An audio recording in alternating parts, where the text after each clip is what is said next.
you're hit with Sonder. And I think that is the one word that describes the style and focus of this book very well.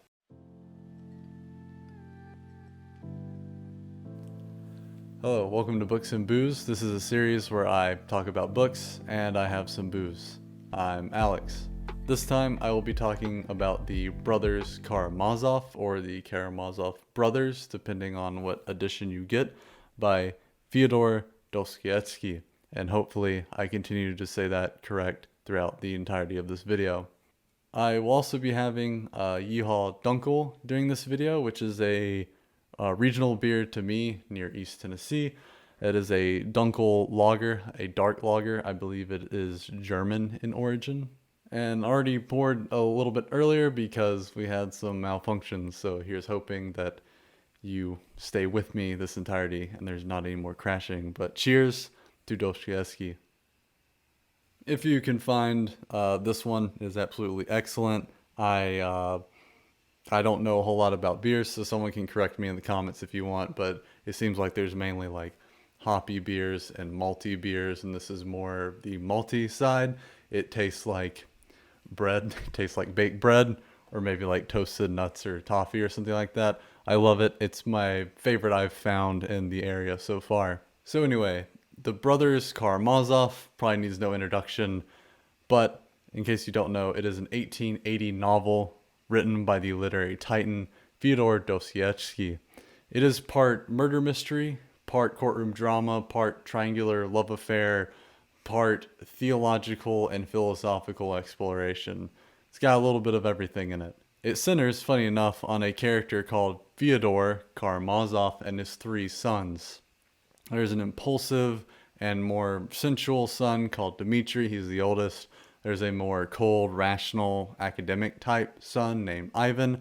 And then there's the youngest son, who is this idealistic, kind of red sheet, young, monastic, spiritual focused son named Alyosha.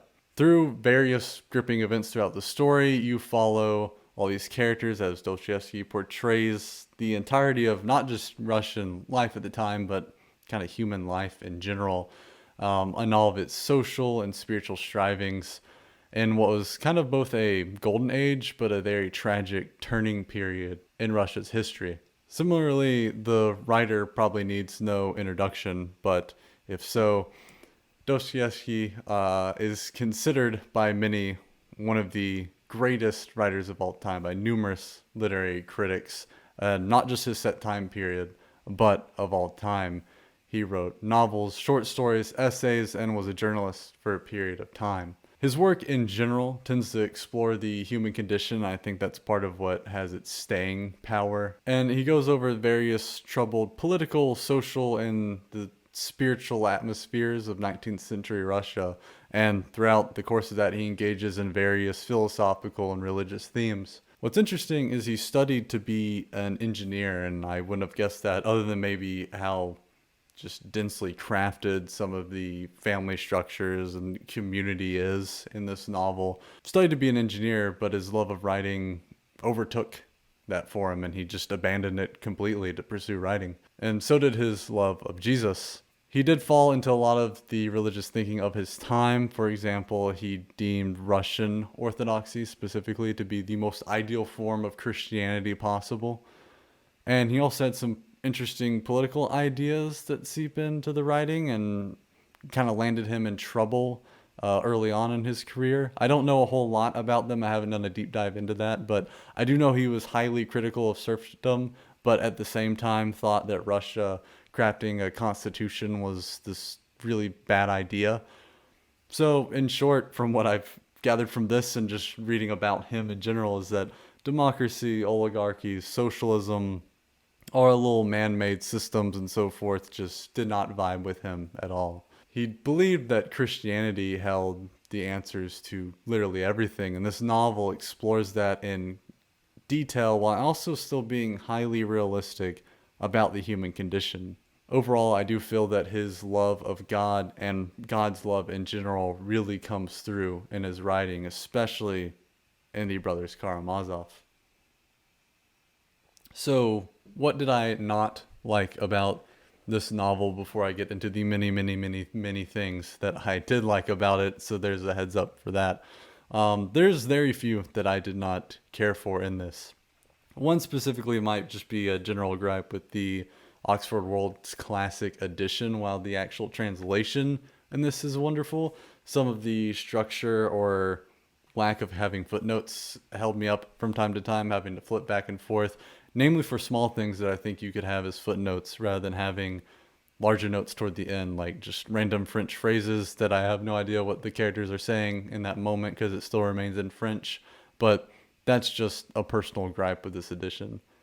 Other than that, what's funny is I do wish that the side characters were leaned into a bit more than they are here, and I knew going into this that this was a prequel to a book that never got written. He passed before he could write what he actually wanted to write from this. This was all kind of almost like a exercise to get to write what he actually wanted to write. It kind of shows, like, I thought that meant more like a cliffhanger, but it actually just meant I desired to know some of these characters more, and I don't get to see that. You don't get to see more of some of these characters that seem to be built up, that they're going to have kind of a more rich plot and a rich experience later on, but you don't really get that. That honestly probably just speaks to the quality of writing here. I mean, for example, I loved a section called Book 9 that's focused around these school children, and I wanted so much more of that. And it kind of happens toward the end, like they show up again, but there's just this feeling that there should be more. And there's this feeling that more was planned and it's not there. But that can't be helped though, I guess. So what did I like about the Brothers Karamazov? There's just so much to cover with that. First and foremost, I think I have to talk about the style, and that might come from specifically this Oxford World Classics translation, but even some of the other little blurbs I've seen from other translations that people were sharing in a reading group I was in, the overall tone is just so inviting, and shockingly so for something when you think about 19th century Russian literature. You don't expect it to be as inviting and welcoming and as accessible as it actually is. It really walks you through a lot of these weighty ideas that it wants to get through, and it does so seamlessly. You're just in it all of a sudden.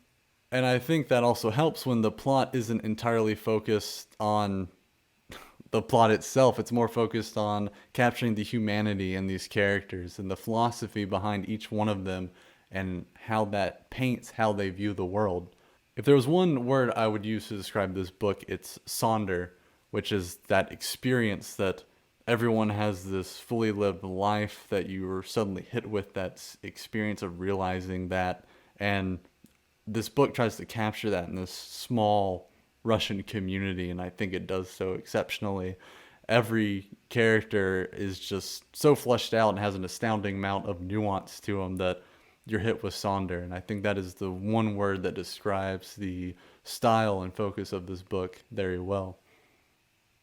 And if there's one thing I were to give that might help even make the book more approachable or accessible, because it is definitely a meaty book at almost 1,000 pages or so, depending on the copy you get, is focusing on the theme of pride. And that's really one of the big ones that I took away from this, was Dostoevsky's exploration of pride with all of the characters in this book. And that's also coming from a little bit of knowing the background at the time, was that Russia had just defeated Napoleon. So there's kind of this interesting cultural background going on at the time of this writing that is a lot of high nationalism mixed with radical revolutionary liberalism going on in the country simultaneously. That sounds a little bit too familiar. And you can see some of that in certain scenes throughout the novel. There will be no spoilers in this video, but there is a scene later on that's this kind of tense toasting scene between some Russian characters and some Polish characters. And what's absolutely baffling about this scene is you're supposed to also fully realize that Russia had basically taken control of Poland politically at this time and was kind of calling the shots in that region. And the characters even kind of question, can't a man love his own country? Can he take pride in that? And I don't know, that's a very slippery slope and a tricky question. And you just want to sit down and watch what these characters do with each other as they kind of grapple with that, and what does it actually mean to take pride in country. It gets wild, but I won't spoil that scene for anyone. But that's the idea. That's the background that's occurring, and you can see the pride coming through in a scene like that. I think the other major thing is just you're going to be assailed with basically theology throughout the course of this novel, and if that's something that you enjoy from your reading experience, then you're really, really going to love this, like me. Overall, there is a sense that this novel wants to explore God's spirit in our broken world and how we can explore and experience God's presence. From the get-go, there's already kind of this shared concept about living in lies and not making agreements with lies, especially toward yourself. And that's what's also interesting, is that I think all the characters, in a sense, are Dostoevsky, and they're kind of all of us, in a sense. They all resemble some part of us. That's to say, Dmitri resembles the body, Ivan resembles the intellect, and Alyosha resembles the spirit. And what that leads to is a very interesting dynamic among all the characters where there's no true antagonist in this novel. An encouragement, if you go and you haven't read this yet and you pick it up, is don't make one. I think you could try to make one in the novel, but it's not really going to let you. And then I think you're really going to kind of be clouded and limit what you can receive from this story. A big one is that I think people try to make Ivan into one because he's very cold and standoffish, but don't do that. I mean, he is as much of me and anyone else's that would read this, and I think you're going to miss out if you try to only see what Ivan is saying at any time as villainous or has like ill intent. Because what's really powerful about that is that you're reading doubt. You're reading Dostoevsky's doubt in his faith. You're reading a lot of people's doubts, and how are they exploring that? How are they coming to terms with it? How are they grappling with it? And Ivan is just a character that has leaned too far into doubt, and he cannot reconcile with it. And it gets explosive later on without giving anything away, but there's arguably perhaps something psychological or supernatural that happens to Ivan because he leans so far into that. What's interesting is a lot of the novel's turning points hedge on Ivan, even though it seems to me when reading through it, he got less amount of time on the page, I guess you would say. And that's just because a lot of his questions and probings tend to entice the most turmoil in the characters around him. Namely, his focus on suffering and the problem of evil. And he focuses on, the suffering of children and their real suffering that points to real world events at the time of writing. And ultimately, he focuses on this idea that the devil is sort of created by us. And he answers suddenly every Christian response that he can pose to incredibly challenging questions. Questions like, does reconciliation in heaven help the evils that happen in this world? Can you say that we only know God's goodness due to the evils of something like a child's head getting blown off, which is the example that he points to? Any questions? Who wants to know that? What's the worth of the knowledge of good and evil to begin with, if that's what it amounts to? And really, everything at its core comes down to this sense of rebellion that Ivan has, and it spills over into other characters. And that gets towards nihilism in a very heavy deconstruction of nihilism that occurs in this book. Though Ivan, he can't fully succumb to it. He knows the dangers of what it means if he were to succumb to that, so he's constantly in turmoil with these ideas. And he's fully endearing during all these rants and rambles, which is what's pretty impressive compared to other characters and other things that have a propensity towards nihilism. That's how you can get a character that makes an entire argument, entire poem around a Jesuit priest who's an inquisitioner and meets Jesus and ridicules him. It makes the case that freedom is bad and that security and comfort is the best thing above freedom. That's what he's positing through all these rants and rambles. We mainly pick safety when it comes down to it. That it isn't some left or right thing, though we talk about it in that way, that it's more about the strange metaphysical underpinning of our world. And in the end, with all these characters and what they're exploring, is especially in a section like the Grand Inquisitioner section, which is a very famous section of the book, it all comes together to show how love and the one that Jesus brings could be the only solution, that we can't provide kind of cut and dry, easy answers to the problem of evil, that it's not about winning an argument in the end. That literally leads to nothing in every case. That it's about leading to love instead. So I won't spoil exactly how that section ends or how the novel in general ends, but it ends with a beautiful expression of love and embracing those feeling lost and suffering. And that the value only comes from creation, an objective value only comes from God. Without it, all value judgments can be meaningless because they are meaningless. They lack an actual value. So let's guide others to that through love.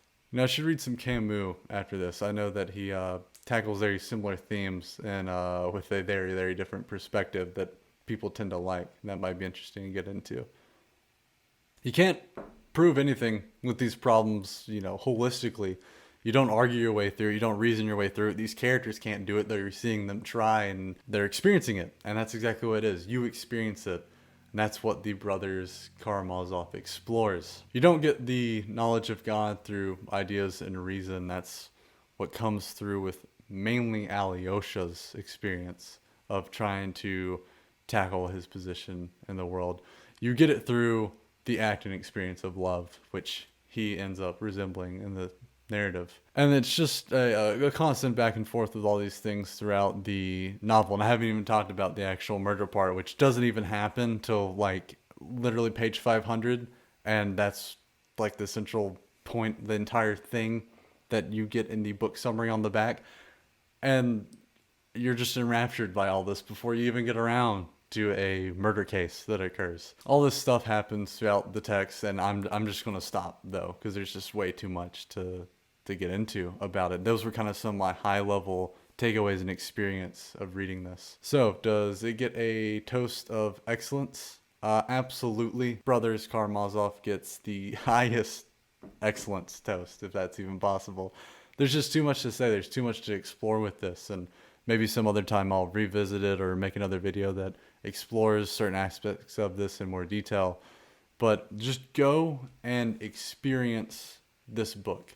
I highly recommend the Oxford World Classics edition. Go and sure, you can dissect ideas and arguments here, but its main strength to me relies upon witnessing the Holy Spirit and the human condition bleed through this book in a heavy sense. Just it's sprinkled throughout it. It claims nothing, but also claims everything. That's what it comes down to. I think this book is a remarkable invitation into a well thought out and analyzed spiritual life. And I think it's going to go down as probably one of my all-time favorites from here on out. I will probably read it again in my life, and I think it'll be just as rewarding. So absolutely, cheers to Fyodor Dostoevsky. Cheers to the Karamazov brothers. Thank you so much for watching this video. I hope you liked it. If you've read this, please let me know if any of your experiences or thoughts align with mine. Let me know what you took away from it. If you enjoy in-depth book reviews like this, as well as video essays, I please invite you to subscribe to the channel, like this video to help it out in the algorithm. Yeah, be on the lookout for future video essays, as well as some more book reviews and book lists. I have a lot of stuff going on in the background, but it's all coming out soon, I hope. We will see. Again, thank you for watching this video, and I will see you all in our next exploration.